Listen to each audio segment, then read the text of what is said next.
Two very interesting options came on the market for people shopping for a compact luxury crossover. Mercedes-Benz is finally offering the GLK 250 BlueTEC, and Audi is firing right back with the Q5 TDI. But can diesel engines really serve as a legitimate piece to the luxury puzzle? Well, both of these companies have very different answers to that question, and we're here today to make a judgment call about which one is right.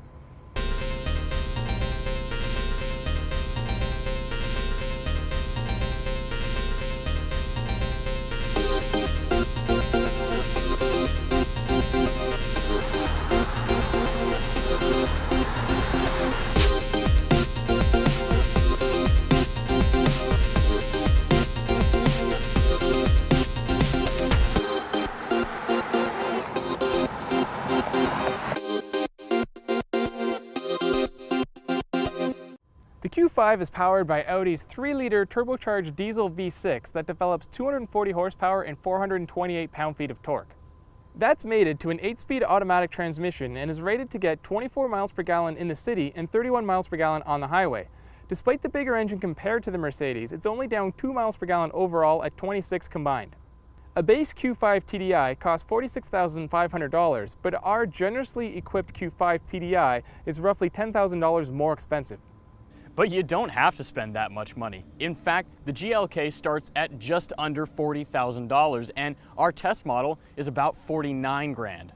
For that price, you get a 2.1 liter turbo diesel good for 200 horsepower and 369 foot-pounds of torque, all fed to the four wheels through Mercedes' 7-speed automatic transmission.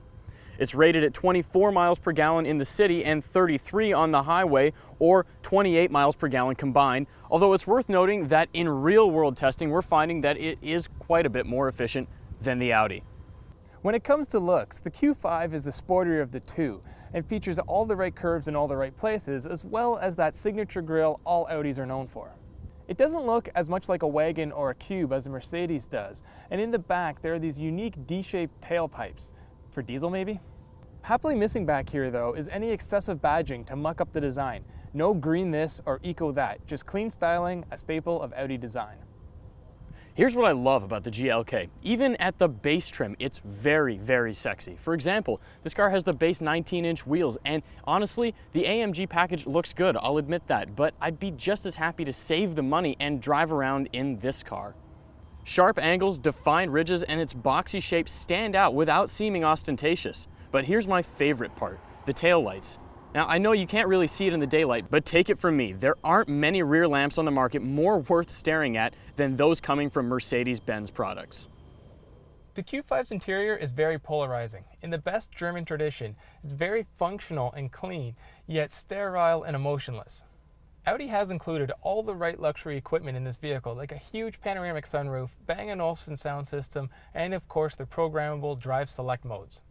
Interior room is also solid in this vehicle, as rear seat space and trunk capacity both outsize the GLK.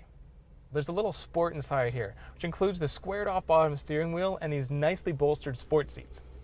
Forget about the Q5. It feels cramped and it's hard to see out of, neither of which are problems in the GLK.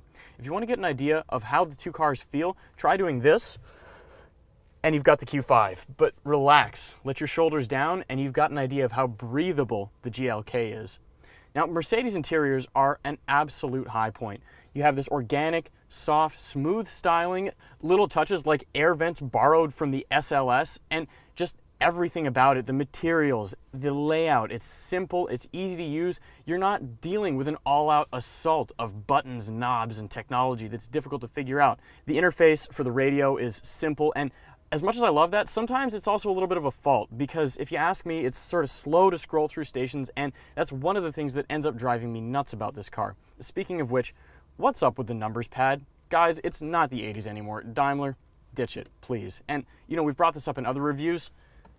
Plunger-style locks? Come on, it's cheap. Otherwise, the car feels premium, it's luxurious, and it's easy to get used to. But little touches like that sort of hold it back. With an extra 40 horsepower and 50 pound-feet of torque, the Q5 is noticeably quicker. Helping this is the 8-speed automatic that reacts faster than the GLK 7-speed. A big issue with diesel engines in the past was refinement, but this engine is just as refined as any gasoline or diesel turbocharged unit on the market. there is some noticeable lag up to about 1600 RPM, but then the vehicle just goes like a jetliner under full thrust. The only clatter you'll hear from the V6 engine is during a cold startup. Otherwise, inside the cabin, it's perfectly quiet. At stoplights, it just purrs and you don't even know the engine's on. Now on the outside, motorists might have a different opinion of the vehicle as it's quite loud out there.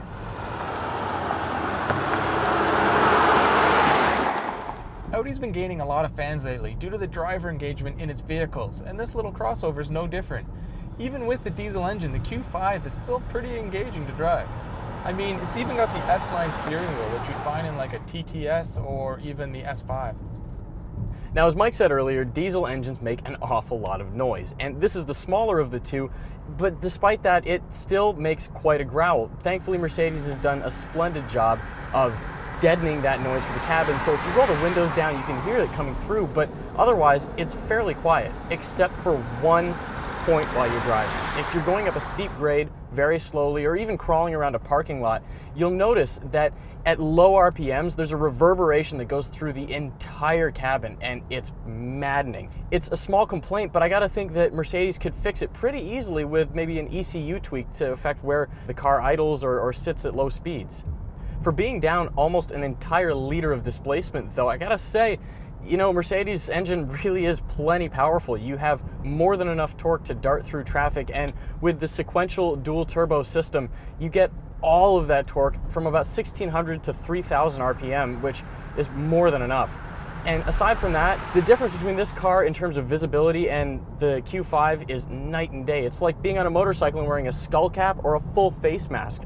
It's easy to get used to driving this thing. The sharp angles give you a good sense of spatial awareness, and it's simple.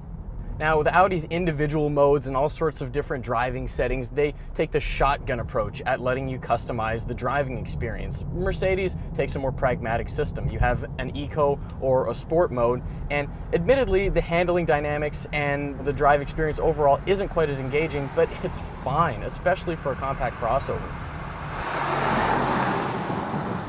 The Q5 TDI is the better performing vehicle, and it offers more styling inside and out, but you have to pay for it. You pay a lot for it. So what if you really want is diesel efficiency in a luxurious package that's easy to get along with? The GLK 250 BlueTEC is the clear winner.